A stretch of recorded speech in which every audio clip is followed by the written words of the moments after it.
नमस्कार साथियों, मैं सुंदरम पटेल स्वागत करता हूं आप सभी का अपने इस यूट्यूब चैनल पर। जैसा कि आप लोग जानते हैं, मार्च में आप लोग का यूपीएसआई का एग्ज़ाम है, तो बढ़िया से उसकी तैयारी कर रहे होंगे और उसका जो है मॉक टेस्ट का एनालिसिस भी कर रहे होंगे और रेगुलर मॉक टेस्ट दे रहे होंगे। मॉक टेस्ट देने के साथ साथ उसकी जो OMR है, OMR भी आप लोग उसको फिल कर रहे होंगे। होता क्या है, जब हम एक मॉक टेस्ट देते हैं तो उसका एनालिसिस करते हैं, तो उसमें ये होता है कि कभी कभी हमारे किसी सब्जेक्ट में नंबर बढ़िया आते हैं और किसी सेक्शन में नंबर बहुत ज़्यादा कम हो जाते हैं। तो सोचने को हो जाता है थोड़ा सा, ऐसा क्यों हुआ कि नंबर कैसे कम हो गए बहुत ज़्यादा। तो हम उन सवालों पर विचार विमर्श करते हैं और जो एग्ज़ाम का लेवल होता है उस पर थोड़ा कम ध्यान देते हैं। तो ये जो एनालिसिस वीडियोस होती हैं, ये उन सब चीज़ों में थोड़ा महत्वपूर्ण भूमिका में निभाती हैं कि आपको ये समझने में आसानी हो जाती है कि आपके जो नंबर कम हुए हैं किसी सब्जेक्ट में, तो क्या सिर्फ आपके कम हुए हैं या अदर जो बच्चे स्टूडेंट्स जो दे रहे हैं मॉक टेस्ट, उन सभी के कम हुए हैं। तो इससे ये पता चलता है कि जिस सब्जेक्ट में आपके ज़्यादा नंबर कम हुए हैं उसमें सिर्फ आप पे इसका इम्पैक्ट पड़ा है या फिर अदर बच्चों पे भी इसका इम्पैक्ट पड़ा है। तो एनालिसिस वीडियो से इस बात का आपको अंदाज़ा हो जाता है। बाकी जिन सब्जेक्ट में आप अच्छा कर रहे हैं तो आप समझ जाते हैं कि हाँ, उसमें ऐसे ऐसे अगर सवाल आते हैं तो मैं इसमें बेहतर कर सकता हूँ।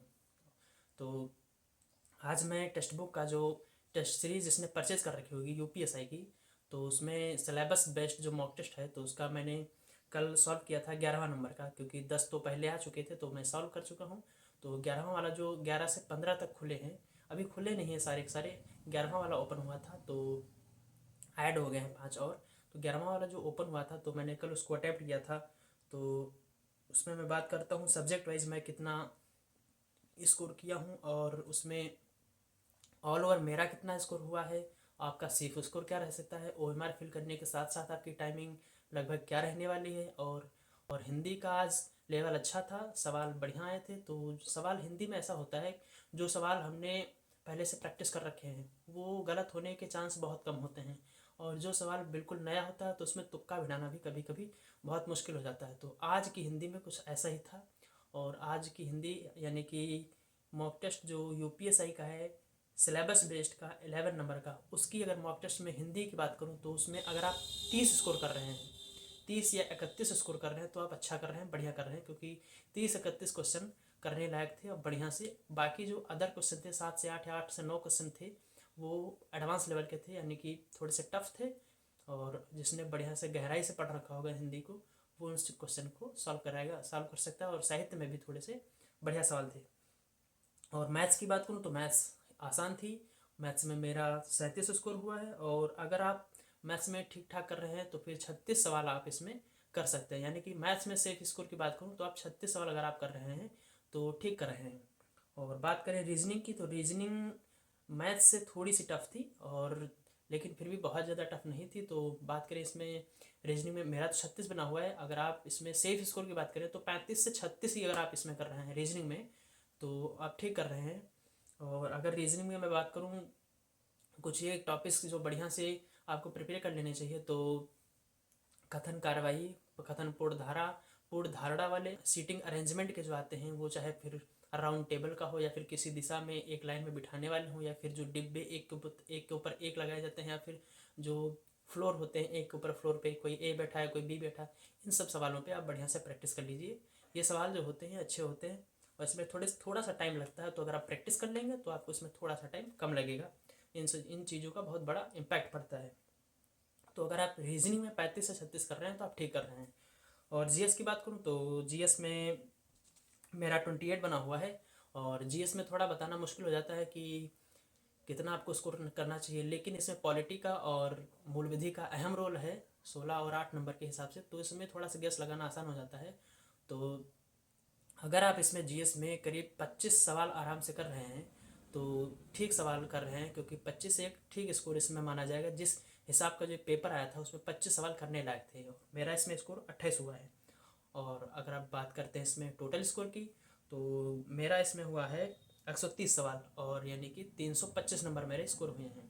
और रैंक की बात करूँ तो 600 रैंक थी उस वक्त जब मैंने अटैम्प्ट किया था, और 4000 के आसपास बच्चों ने दिया था, और 86 पॉइंट समथिंग परसेंटाइल था। अभी ये वेरी करता रहेगा। और अगर आपके सेफ स्कोर की बात करूँ तो एक बार मैं सब्जेक्ट का फिर से बता देता हूँ। तो हिंदी में आपको 30 स्कोर, और मैथ्स में अगर आप 36 कर रहे हैं तो सही कर रहे हैं, और रीजनिंग में अगर आप 35 कर रहे हैं तो आप बेहतर कर रहे हैं। और अगर आप जीएस की बात करें तो जीएस में आपका 25 स्कोर इसमें ठीक रहने वाला था। और अगर ओवरऑल स्कोर की बात करूँ मैं, तो अगर आप इसमें 125 से 26 सवाल कर रहे हैं तो आप ठीक कर रहे हैं। 25 से 26 का मतलब हो जाएगा, यानी कि अगर आप इसमें 315 या 20 के आसपास कर रहे हैं, 315 17.5, तो आप इसमें ठीक स्कोर कर रहे हैं। और इतना ही लेवल ये था जिसमें आपको 315 70 नंबर आपके आने चाहिए थे। और अगर आप इससे बढ़िया कर रहे हैं, 325 30 या इससे बढ़िया कर रहे हैं, तो आप अपनी तैयारी को अच्छा मानिए। और जो कमियां हैं आप उन पे कमियां काम करते रहिए, निरंतर प्रयास करते रहिए। मार्च में आप लोग का एग्ज़ाम है, तो जितना प्रैक्टिस करेंगे, जितना रिवाइज करेंगे, उतना ही आपको हाथ लगेगा और बढ़िया से आप उसमें जो रियल एग्ज़ाम होगा उसमें आप परफॉर्म कर सकते हैं। तो मॉक टेस्ट का अच्छा रोल रहता है। और ये जो मैंने मॉक टेस्ट दिया था, तो इसमें मैंने जो OMR है वो OMR भी मैंने फिल की थी, और मैं पैरेलल OMR फिल करता हूँ हर सेक्शन में। जैसे एक क्वेश्चन सॉल्व किया, OMR फिल किया, फिर एक क्वेश्चन सॉल्व किया, फिर उसका OMR फिल किया। तो ऐसे मैं करता हूँ। ये जो इसमें टाइमिंग दिख रही होगी आपको जो हर सेक्शन में, वो OMR के साथ में है। और आप देख लीजिएगा वीडियो को पॉज करके या फिर बैक करके, जिसमें मैंने टाइम कितना हर सेक्शन में जो कंज्यूम किया है। तो उसके बावजूद मैं बताऊं कितना टाइम मेरा बच गया था, तो करीब एक 20 मिनट के आसपास मेरा समय बच गया था।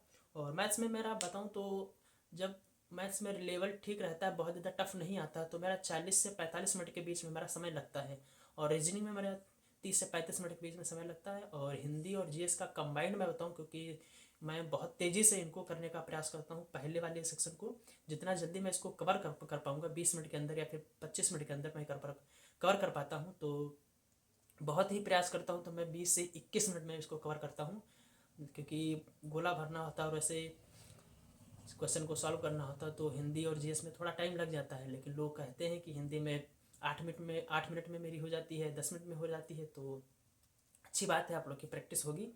लेकिन मेरा 25 मिनट से 21 से 25 मिनट टाइम लग जाता है। तो मैं बहुत प्रयास करता हूँ तब 21 मिनट लगता है। तो आप लोग भी बढ़िया से इसको टाइम मैनेज करके चलिए। हर सेक्शन में कितना आपको टाइम लगना चाहिए, ये सब चीज़ें आप लोग फिक्स कर लीजिए पहले से ही, इतना टाइम उसको देना है। तो अगर आप इतना फिक्स करेंगे तब एग्ज़ाम में आप उस पर बढ़िया से परफॉर्म कर पाएंगे। हो सकता है आप उसमें ज़्यादा टाइम ले जाएं, क्योंकि सेक्शन हो सकता है सवाल जो है अच्छे आए। तो ये सब चीज़ें एग्ज़ाम पे थोड़ा डिपेंड करती हैं कैसा आपका एग्ज़ाम आया है। तो 325 मेरा बना था, और अगर आप इसमें 315 से 17 स्कोर कर रहे हैं, 15 और 17.5 के बीच में, तो या फिर 125 से 126 सवाल, तो बढ़िया कर रहे हैं। और इतना ही था इस वीडियो में। और मैं अगला जो मॉक टेस्ट बताऊँ मैं कौन सा एनालिसिस करने वाला हूँ, तो अभी मैं जो 12 नंबर का आएगा तो वो मैं एनालिसिस करूँगा। और अभी एडवांस फुल टेस्ट की बात करूँ तो मैं उसमें मॉक टेस्ट आगे सॉल्व कर रहा हूँ। तो मैं जो भी सॉल्व करूँगा तो मैं उसका एनालिसिस इसी चैनल पे अपलोड कर दूँगा। तो शायद मैं छठा वाला आज मैं सॉल्व करने वाला हूँ, क्योंकि जो मेरा बचा हुआ था मैं वही सॉल्व करूँगा। और अगर आपको इसमें जो लाइव मॉक टेस्ट आते हैं, चाहे वो रोजगार विद अंकित का हो, TW यानी टारगेट विद अंकित का हो, या फिर ऑलिव बोर्ड का हो, या फिर टेक्स्ट बुक का हो, इन सब का अगर आपको एनालिसिस देखना है तो इस वीडियो को लाइक कर दीजिए और चैनल को सब्सक्राइब कर दीजिए, ताकि आप आगे आने वाले वीडियोज़ हैं उनका आपको नोटिफिकेशन मिल जाए।